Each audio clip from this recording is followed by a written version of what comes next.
Hello everyone, welcome back to physics academy and good evening to all. So आज के video में हम क्या बात करने वाले हैं, आपका जो CSIR नेट का एग्ज़ाम है बिल्कुल पास आ रहा है, जो फरवरी या मार्च में हो जाएगा। सो हमारे पास 3 महीने बचते हैं, तो किस तरह से आप इन 3 मंथ्स में एक प्रॉपर प्लान को, प्रॉपर स्ट्रेटेजी को फॉलो करके एग्ज़ाम क्रैक कर सकते हैं। आपका एग्ज़ाम फरवरी या मार्च में हो जाएगा, तो हमारे पास एक ओवरऑल 3 मंथ्स बच जाते हैं। तो देखते हैं किस तरह से स्टार्ट कर सकते हैं। तो सबसे पहले जिनको एग्ज़ाम पैटर्न नहीं पता, जो बिल्कुल पहली बार एग्ज़ाम दे रहे हैं, आपका एग्ज़ाम का पैटर्न क्या है देखिए।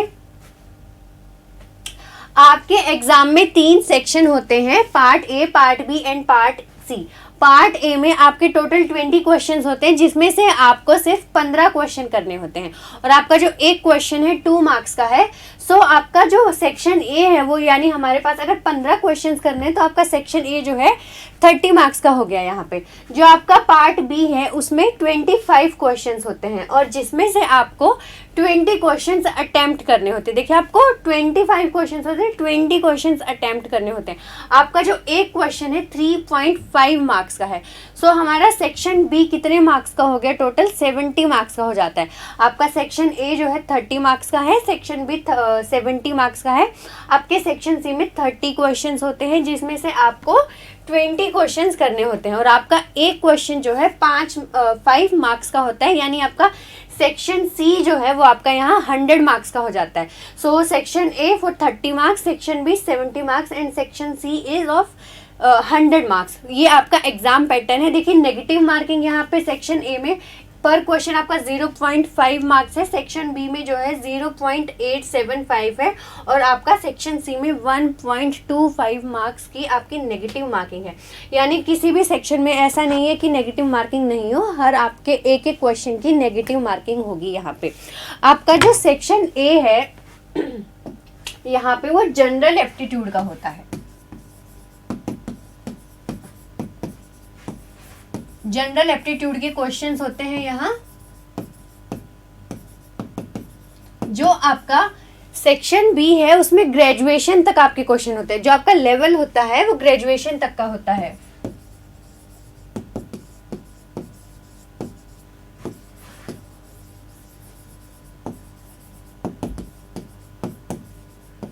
यहाँ पे आपका जो सेक्शन सी होता है वो एडवांस लेवल का होता है। उसमें आपके MSc के कुछ एडवांस टॉपिक्स ऐड हो जाते हैं।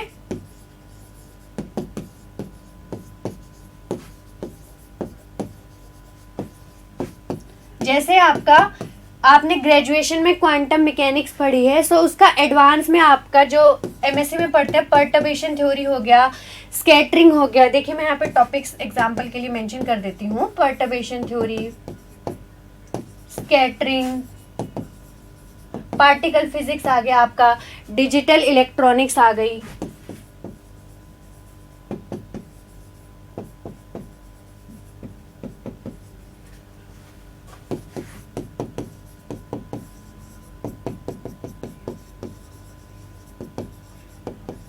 और जैसे आपका molecular atomic physics, nuclear physics, इस तरह काफ़ी जो आपके कुछ सब्जेक्ट हैं आपके एडवांस लेवल पे ऐड हो जाते हैं सेक्शन सी में। आपका जो सेक्शन बी होता है वो आपका ग्रेजुएशन लेवल तक के होता है, इसमें इतना एडवांस क्वेश्चंस नहीं आते।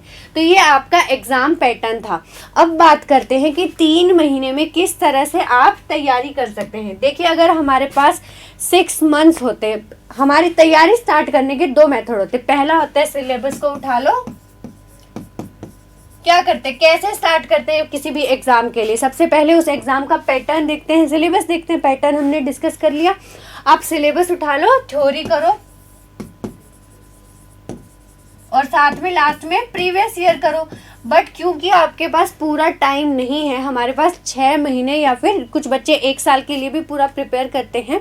सो हमारे पास कितना टाइम है, हम ये स्ट्रेटजी फॉलो नहीं करेंगे। आपके पास 3 मंथ्स है, तो हम 3 महीने के प्लान को कैसे फॉलो करने वाले हैं? सबसे पहले आपने पैटर्न देखा, सिलेबस उठाओ। उसके बाद आपको क्या करना है, प्रीवियस ईयर चेक करने हैं।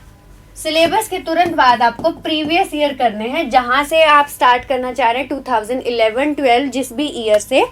प्रीवियस ईयर क्वेश्चंस उठा लीजिए, उससे आपको आइडिया लग जाएगा कि कौन सा सब्जेक्ट है जो काफ़ी वेटेज रखता है, मार्क्स की सबसे ज़्यादा स्कोरिंग है, और उस पर्टिकुलर सब्जेक्ट में आपके सबसे ज़्यादा किस टॉपिक से क्वेश्चन पूछे गए हैं। सबसे पहले आपको सिलेबस देखना है, उसके बाद प्रीवियस ईयर देखिए, उससे आपको पता चल जाएगा कि कौन सा सब्जेक्ट है जो बिल्कुल छोड़ के नहीं आना है, और उस सब्जेक्ट में से कौन से टॉपिक्स हमें ज़रूर करके जाने हैं। तो देखिए, सिलेबस के बाद सबसे पहले मैं बता रही हूँ, आप प्रीवियस ईयर क्वेश्चन से ही स्टार्ट कीजिए, क्योंकि आपके पास 3 महीने, कुछ बच्चे होते हैं पूरा साल शुरुआत से स्टार्ट करते हैं, उनके लिए ये जो स्ट्रेटजी है बिल्कुल सही है। आप सिलेबस करो, थ्योरी करो, देन आफ्टर आपके प्रीवियस ईयर क्वेश्चंस करो, ठीक है। तो आप इस तरह से जो है स्टार्ट कर सकते हैं। अब देखिए, आपका प्रीवियस ईयर क्वेश्चंस करने से आपको आइडिया लग जाएगा। अब हम बात करते हैं कि 3 महीने यानी हमारे पास देखा जाए तो 90 डेज हो गए हैं, तो इसमें आपको कैसे स्टार्ट करना है। आपके जो सबसे ज़्यादा स्कोरिंग सब्जेक्ट होते हैं, जैसे आपका क्वांटम मैकेनिक्स हो गया, न्यूक्लियर पार्टिकल फिजिक्स हो गया, एटॉमिक एंड मॉलिकुलर फिजिक्स हो गया, ये सब आप जो जितने भी सब्जेक्ट हैं, सबसे पहले स्टार्टिंग के 30 डेज में उनको कवर करने की कोशिश कीजिए। फर्स्ट मंथ में आप बिल्कुल पूरे जोश से स्टार्ट करेंगे तो इनमें आपके जो मेजर वेटेज वाले सब्जेक्ट्स हैं उनको कर सकते हैं आप।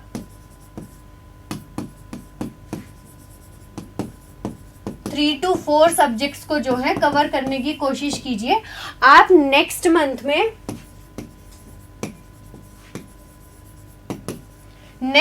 में अगले 2 से 3 सब्जेक्ट कीजिए। साथ में देखिए, आपको क्या करना है, जो लास्ट मंथ में, प्रीवियस मंथ में आपने सब्जेक्ट किए हैं उनका रिवाइज भी करते रहिए, क्योंकि हम 3 महीने के लिए पढ़ रहे हैं, तो आपको अब रिवीजन के लिए टाइम आपके इसी टाइम में निकालना पड़ेगा, ठीक है। आपके पास रिवीजन के लिए टाइम बचना चाहिए। देखिए, अगर आप पढ़ते जा रहे हैं, अंधाधुंध पढ़ते जा रहे हैं और दिमाग में जो है सब पीछे का साफ होता जा रहा है, ऐसे तो नहीं चलेगा ना। हमारे पास टाइम भी कम है और हमें करना भी अच्छे से है, तो आप सब्जेक्ट भी करते रहिए। अगले महीने में जो आपने पीछे वाला पढ़ा है उसको कवर कीजिए, और नेक्स्ट मंथ में, लास्ट मंथ में आप कैसे कर सकते हैं, जो जितने सब्जेक्ट बच गए हैं आपके रिमेनिंग सब्जेक्ट वो कीजिए, साथ में रिवीजन कीजिए। देखिए, सबसे ज्यादा आपको क्या करना है, रिवीजन रिमेनिंग सब्जेक्ट्स कीजिए। साथ में आपको क्या करना है, अब आपको फिर से प्रीवियस ईयर के क्वेश्चंस करने हैं।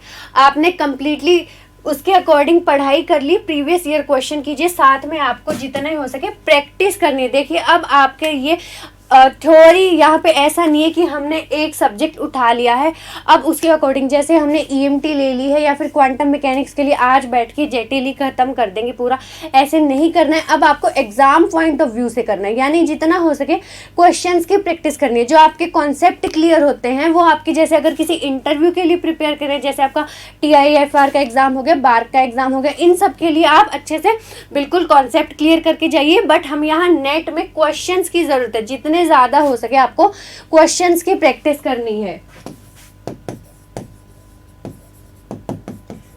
जितना हो सकता है आप मॉक टेस्ट दीजिए, टेस्ट सीरीज लगाइए। इससे आपकी क्या होगा, आपको आइडिया लग जाएगा कि आपने पढ़ाई तो की है, बट उसके अकॉर्डिंग आप टेस्ट के टाइम पे बैठ के कितने अटेम्प्ट कर पा रहे हैं।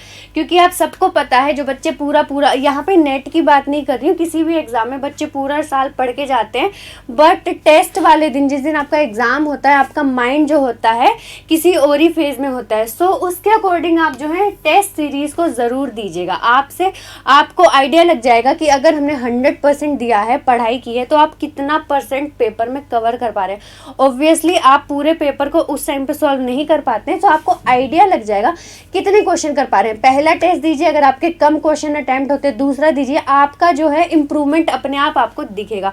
सो रिपीट कर रही हूँ, आप जो है मॉक टेस्ट को, टेस्ट सीरीज को ज़रूर दीजिएगा। आपकी सिटिंग हैबिट बनेगी, आपका टाइम मैनेजमेंट हो पाएगा। देखिए, मॉक टेस्ट से आपकी सिटिंग भी बनेगी, साथ में आपका टाइम मैनेजमेंट भी हो पाएगा। क्योंकि किसी भी एग्जाम के अकॉर्डिंग हमारा क्वेश्चन करना ही एम नहीं होता है, साथ में कितने टाइम में कितने क्वेश्चन करने हैं वो भी जरूरी है।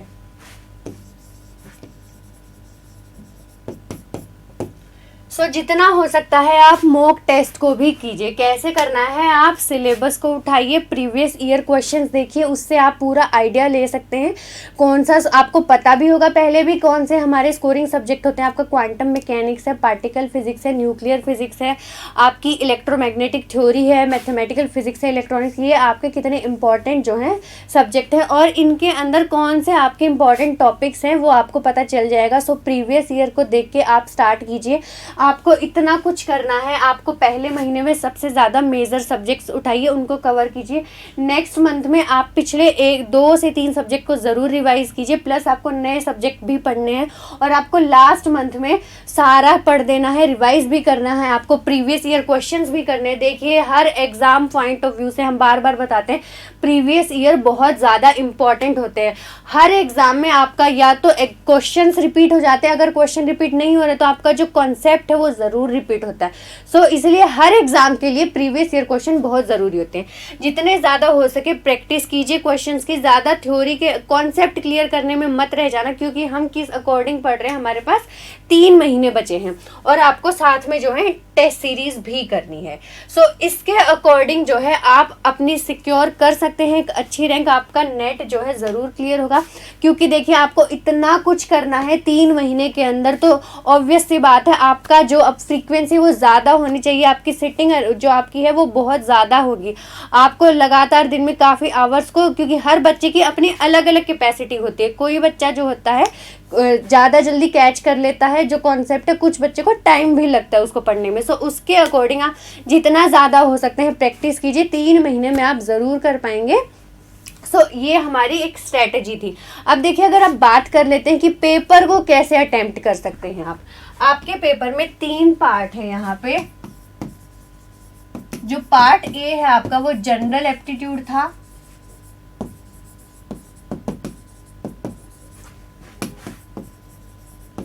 पार्ट बी आपका ग्रेजुएशन था और आपका पार्ट सी में एडवांस लेवल थे, एडवांस टॉपिक थे आपके। देखिए आपका जो पार्ट सी होता है सबसे ज्यादा वेटेज रखता है, ये आपका 100 मार्क्स का होता है। ये आपका पूरे पेपर में सबसे ज़्यादा वेटेज रखता है। तो आप जब भी एग्ज़ाम को करते हैं तो सबसे पहले इस पोर्शन से स्टार्ट कीजिए, क्योंकि आपका ये सबसे ज़्यादा मार्क्स रखता है। जैसे ही आप पेपर में बैठते, शुरू का आपका जो 1 आवर होता है वो आपका सबसे ज़्यादा फ्रेश माइंड होता है। धीरे धीरे लास्ट के 1 घंटे में आपको भी पता है कि आपका जो माइंड होता है काम करना बंद हो जाता है। सो आप सबसे पहले पार्ट सी से स्टार्ट कीजिए। अगर इसके आप 15 क्वेश्चंस भी अटैम्प्ट कर लेते हैं बिल्कुल सही से, तो भी आपके चांस बढ़ जाते हैं। तो आप सबसे पहले इसे कर सकते हैं अटैम्प्ट। उसके बाद आप चाहे पार्ट ए को अटेम्प्ट कीजिए या फिर पार्ट बी, बट सबसे पहले स्टार्ट इससे कर सकते हैं। अब देखिए आपका पार्ट ए में कुछ टॉपिक्स होते हैं। जनरल एप्टीट्यूड है आपका, ये दोनों आपके फिजिक्स हैं जो आपने पढ़ाई की है बीएससी में, अपने एमएससी में। पार्ट ए में आपका जनरल एप्टीट्यूड के कुछ इजी टॉपिक होते हैं। कुछ बच्चों को ये करने में बहुत प्रॉब्लम होती है, कुछ बच्चे होते हैं जिनके इसमें ही काफ़ी मार्क्स आ जाते हैं। तो देखिए जिन बच्चों को अगर लगता है कि पार्ट ए जल्दी से नहीं समझ आते, तो कुछ इजी टॉपिक्स होते हैं जो आपका हर साल आते ही रहते हैं, सबसे ज़्यादा आ जाते हैं और वो जल्दी भी हो जाता है, उनमें उनको करने में इतना टाइम नहीं लगता। जैसे आपके वॉल्यूम, जो बिल्कुल सिंपल फार्मूलाज हैं, आपके वॉल्यूम हो गया, एरिया निकालना, आपके क्लॉक पे क्वेश्चन आते हैं, वेन डायग्राम पे क्वेश्चन आ जाते हैं, और आपका नंबर सिस्टम हो गया। ये कुछ छोटे छोटे टॉपिक्स हैं जिनसे क्वेश्चंस आते भी रहते हैं और इनको करने में इतना टाइम भी नहीं लगता है। सो ये आप ज़रूर करके जाइए। सो ये एक कुल मिला के प्रॉपर स्ट्रेटेजी थी, इसको अगर आप फॉलो करते हैं, लेकिन हर एग्ज़ाम की अगर आप पढ़ने बैठ रहे हैं तो देखिए आपका ये सिर्फ ये तभी काम करेगा, ये आपका प्लान तभी काम करेगा जब आपकी प्रॉपर एक रेगुलरिटी होगी। अगर आपके बीच में रेगुलरिटी नहीं हो पा रही है, 1 दिन पढ़ लिया 2 दिन नहीं हुई, या फिर 2-4 दिन पढ़ लिया फिर आप 3-4 दिन गायब हो गए, उससे तो नहीं हो पाएगा। आपको बिल्कुल लग जाना है, फर्स्ट डे से लग जाना है और रोज़ आपको इसमें रेगुलरिटी दिखानी है, तो आप अच्छे से करेंगे आपका जो है ज़रूर एग्जाम क्लियर होगा। आपकी जो देखिए जो कट ऑफ जाती है जेआरएफ के लिए, हमें जनरल कैटेगरी की बात करी हूँ, आप उसके अकॉर्डिंग रिजर्व कैटेगरीज के लिए देख लेना। आपका जेआरएफ के लिए लाई करती है 85 से 95 के बीच में वेरी करती रहती है। वो आपका एग्जाम लेवल पे डिपेंड करता है, अगर इजी आ रहा है टफ आ रहा है। सो 85 से 95 तक बीच में वेरी करते हैं। और अगर हम बात करें लेक्चरशिप के लिए, लेक्चरशिप की जो वेरी करते हैं सिर्फ 5-6 नंबर ही कम होते हैं। सो आपका 80 to 90 जो है इस तरह से इतनी आपकी कट ऑफ जाती है। और ये आपका अनरिजर्व्ड कैटेगरी के लिए है। इस तरह से अगर आप टारगेट लेके चलते हैं 120 मार्क्स का कि इतने आपको अच्छे से सिक्योर करने ही है, तब जाके देखिए आप 100 मार्क्स को कवर कर सकते हैं। प्रॉपर प्लान है हमारे पास, बस आपको रेगुलर होना है इसमें और आपका जो है एग्जाम ज़रूर क्लियर हो जाएगा। ये एक स्ट्रेटजी थी आज की। आई होप ये आप लोगों के लिए हेल्पफुल वीडियो हो। आज के वीडियो में इतना ही and stay connected to physics academy.